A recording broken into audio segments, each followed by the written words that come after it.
என்னுடைய நண்பரின் ஒரு புத்தக வெளியீட்டு விழா. முதல் முறையாக அவ்விழாவை தொகுத்து வழங்கச் சொல்லி என் நண்பர் வேண்டுகோள் விட நானும் அதை தலை சாய்த்து ஏற்றுக்கொண்டு விழாவை தொகுத்து வழங்க ஒத்துக்கொண்டேன். இருந்தபோதும் மனதுக்குள் ஒரு தயக்கம். முதல் முறை தொகுத்து வழங்கப் போகிறேன். பிரான்ஸ் நாட்டை பொறுத்தவரையில் மிக சிறப்பான தொகுப்பாளர்கள் எல்லாம் சிறந்து விளங்கும் பொழுது என்னால் அந்த விழாவை சிறப்பாக தொகுத்து வழங்க முடியுமா என்ற பயம் என் மனதுக்குள் சிறு தடுமாற்றத்தை ஏற்படுத்தி கொண்டிருந்தது. தமிழ் மொழியில் நான் அவ்விழாவை தொகுத்து வழங்க என்னுடைய மூத்த மகள் பிரவீனா பிரெஞ்சு மொழியில் தொகுத்து வழங்குவதாக தெரிவு செய்யப்பட்டிருந்தார். இருவருக்குமே உள்ளுக்குள் மெல்லமாக ஒரு நடுக்கம். மண்டபத்திற்கு சென்றாகிவிட்டது. 3 மணிக்கு விழா தொடங்க வேண்டும். ஆனால் சிறப்பு விருந்தினரின் வருகை தாமதம் ஆனதால் கொஞ்சம் தாமதமாகவே விழா தொடங்கியது. மண்டபத்திற்குள் நுழைந்தவுடனேயே எனக்கும் என் மகளுக்கும் மனதில் இன்னும் ஒரு தயக்கம். காரணம், அந்த மண்டபத்தில் மேடை மிக பெரியதாக இருந்தது. அது மட்டுமல்லாமல் நாங்கள் அங்கு சென்று சிறு நிமிடங்களிலேயே மளமளவென்று பார்வையாளர்கள் வந்து குவிந்து கொண்டிருந்தார்கள். அதில் பாதி பேர் எமக்கு தெரிந்தவர்கள் வேறு. என்ன செய்வது என்று தெரியவில்லை. தெரியாதவர்கள் முன் தவறிவிட்டால் பிரச்சனை இல்லை, தெரிந்தவர்கள் முன் தவறிவிட்டால் விமர்சனம் அதிகமாக வரும் என்ற பயம் எம்மை தொற்றிக் கொண்டது. இருந்தபோதும் பல்லை கடித்துக் கொண்டு வந்துவிட்டோம். இனி எந்த தயக்கமின்றி அவ்விழாவை தொகுத்து வழங்கித்தான் ஆக வேண்டும் என்ற கட்டாயத்தில் இருவரும் மேடையேறிவிட்டோம். எனக்கு மகள் துணை, மகளுக்கு நான் துணை என்ற வடிவில் ஒருவரை ஒருவர் பார்த்து கொண்டு தொகுக்க தொடங்கினேன். அவ்விழாவை பற்றிய ஒரு சிறு விளக்கத்தை கூற தொடங்கும் பொழுதே என் வாய் மெல்ல தளதளத்து விட்டது. பேச்சுக்கள் தடுமாறத் தொடங்கிவிட்டது.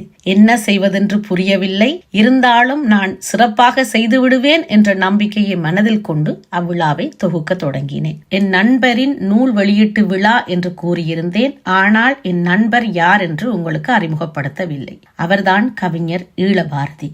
இவர் பல கவிதை நூல்களை பாரிஸில் எழுதி வெளியிட்டதோடு இந்திய மண்ணிலும் தன்னுடைய நூல்களை தவள விட்டிருக்கிறார். இருந்த போதும் 5 திணை நிலமும் 6ஆம் திணை அகதியும் என்ற தலைப்பில் எழுதிய அவருடைய இந்த கவிதை நூல் ஒரு மாறுபட்ட ஒரு வடிவத்தை கொண்ட கவிதை நூலாகவே இருந்தது. தொல்காப்பியர் 5 திணை நிலங்களுக்கு இலக்கணம் வகுத்திருந்த பொழுது கவிஞர் ஈழபாரதி 6ஆம் திணை என்ற ஒரு திணையையும் புகுத்தி கவிதை எழுதியிருக்கிறார் என்றவுடன் கொஞ்சம் ஆச்சரியம்தான். மெல்ல மெல்ல பார்வையாளர்கள் அதிகரித்து அந்த சபையே நிறைந்து விட்டது. இருக்கைகள் இல்லாமல் நின்ற வண்ணம் பார்க்கும் வண்ணமாக அந்த புத்தக வெளியீட்டு விழா நடக்க தொடங்கியது.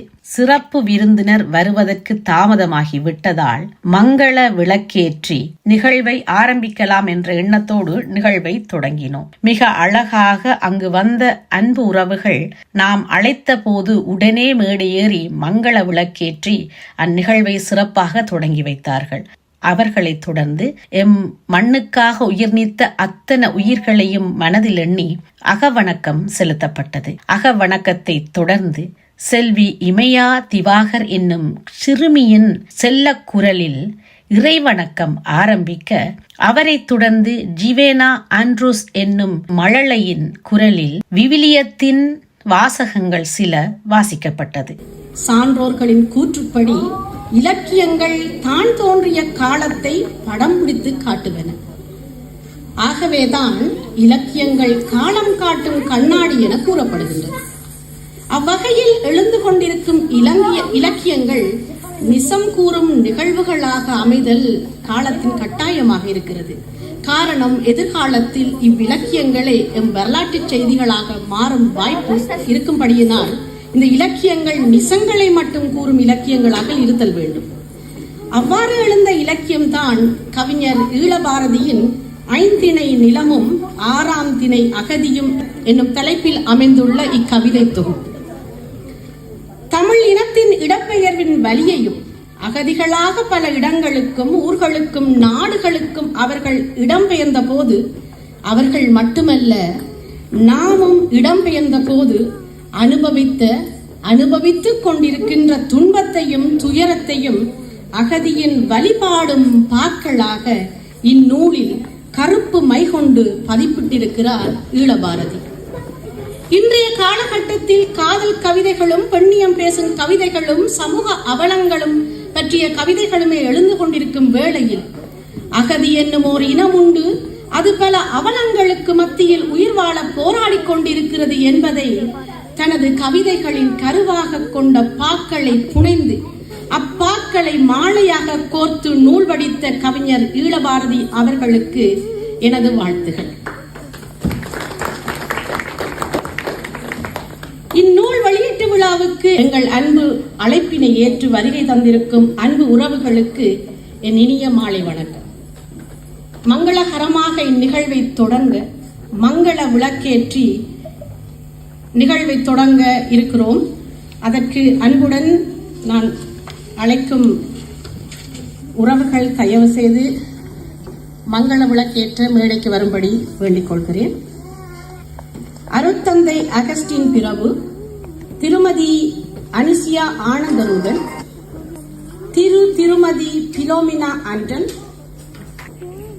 திருமதி பத்மலோசினி தில்லை அம்பலம், திருமதி ஜோசப் மரிய தேவ சகாயமலர், மரிய செல்வநாயகம், திருமதி ஜெருட் எலிசபெத் மரிய செல்வதாசன், திருமதி ரோசலின் டயாஸ், திருமதி மேரி செபாஸ்டியன் பிள்ளை, திருமதி சுகந்திரன் வசந்தி, திருமதி டிரேனி டெரிண்டன், திருமதி விஜி டிலக்ஷி, திருமதி டிலானி நிக்ஷன், பரமேஸ்வரன், திருவாளர் டேவிட் அவர்கள், திருவாளர் பரா அண்ணா அவர்களை அன்புடன் அழைக்கிறோம்.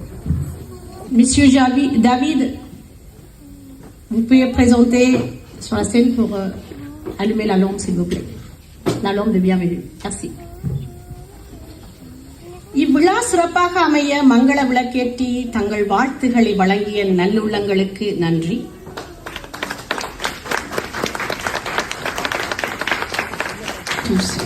La littérature vise à éduquer, à communiquer des pensées et à influencer. Au cours de chaque période, la littérature se distingue en apportant de nouvelles formes. Ainsi, jusqu'à aujourd'hui, de nouvelles formes poétiques ne cessent d'apparaître dans la littérature tamoule. Aujourd'hui, le poète Nixon Edward, surnommé Ila-Baradi, publie son recueil de poèmes nommé Aintinei Nilavum Arantinei Agadim.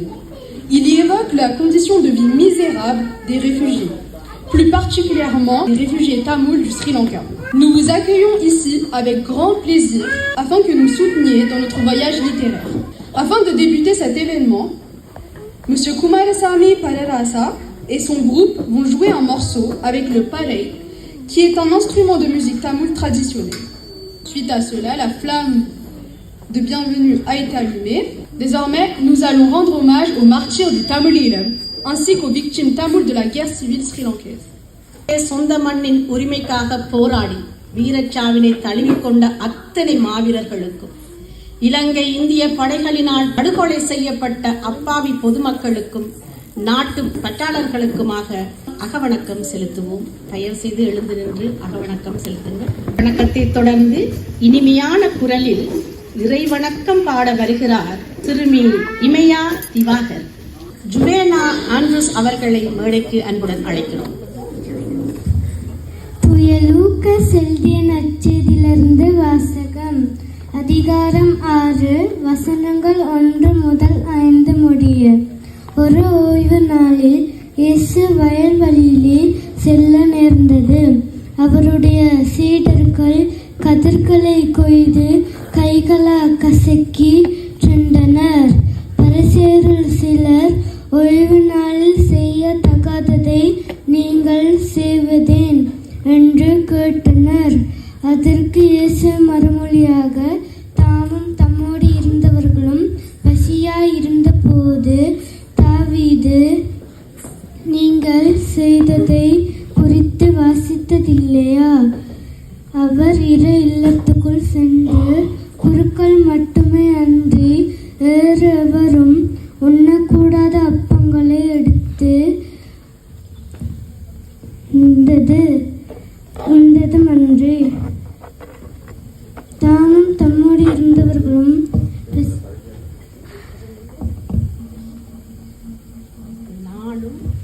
நாளும் ஆடின மகனுக்கு கட்டுப்பட்டதே என்றார். கட்டுப்படாதே என்றார். இது கிறிஸ்துவின் நற்செய்தி. தமிழகத்தில் இருந்து சிறப்பு விருந்தினராக வருகை தந்திருக்கும் திருவாளர் தங்கமூர்த்தி அவர்களை வரவேற்றுக் கொண்டு இங்கு மங்கள இசையோடு இந்நிகழ்வை மீண்டும் மங்களகரமாக்க எம்முடன் இணைகிறார்கள் மகிழ் இசை குழுவினரான திருவாளர் பராராசா அண்ணா அவர்கள், திருவாளர் நாதன் அண்ணா அவர்கள், திருவாளர் யோகேஷ் அவர்கள் மூவரும் இணைந்து சிறப்பு விருந்தினரை வாயிலில் இருந்து அழைத்து வர இசை முழங்க தயாராக இருக்கிறார்கள். இணைய விரும்பியவர்கள் அவர்களோடு இணையலாம். நன்றி.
வணக்கம் எங்கள் தாய் தமிழே, தமிழே எங்கள் உயிருக்குள் உயிரான தமிழே, எங்கள் உணர்வோடு கலந்திட்ட தமிழே.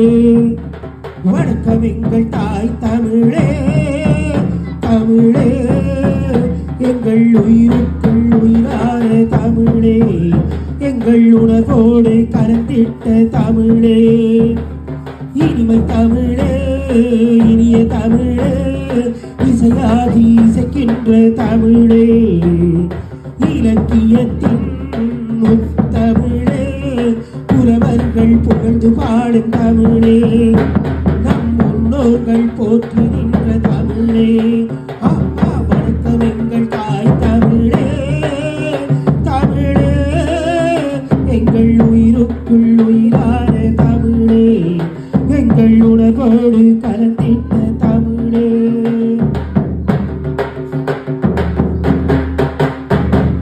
கல் தோன்றி மண் தோன்றா காலத்தில் தோன்றிய முத்தமிழ் எங்கள் தமிழ், தமிழர் வீரத்தை வரலாற்றில் பதிவாக்கி நிற்கின்ற வெற்றியின் வீரத்தமிழ். கல் தோன்றி மண் தோன்றா காலத்தில் தோன்றிய முத்தமிழ் எங்கள் தமிழ், தமிழர் வீரத்தை வரலாற்றில் பதிவாக்கி நிற்கின்ற வெற்றியின் வீரத்தமிழ்.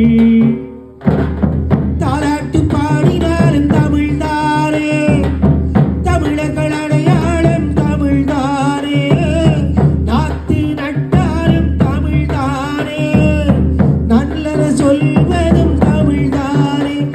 இழந்தை தமிழே வணங்குகின்றோம், உன்னை போற்றி புகழ்ந்து பாடுகின்றோம். வணக்கம் எங்கள் தாய் தமிழே, தமிழே எங்கள் உயிருக்குள் உயிரான தமிழே, எங்கள் உணவோடு கலந்திட்ட தமிழே.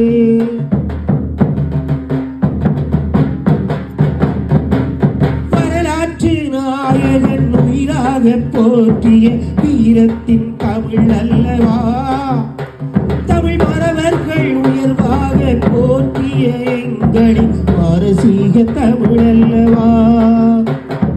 வரலாற்று நாயகன் உயிராக போற்றிய வீரத்தின் தமிழ் அல்லவா, தமிழ் மறவர்கள் உயர்வாக போற்றிய எங்களின் பாரசீக தமிழ் அல்லவா,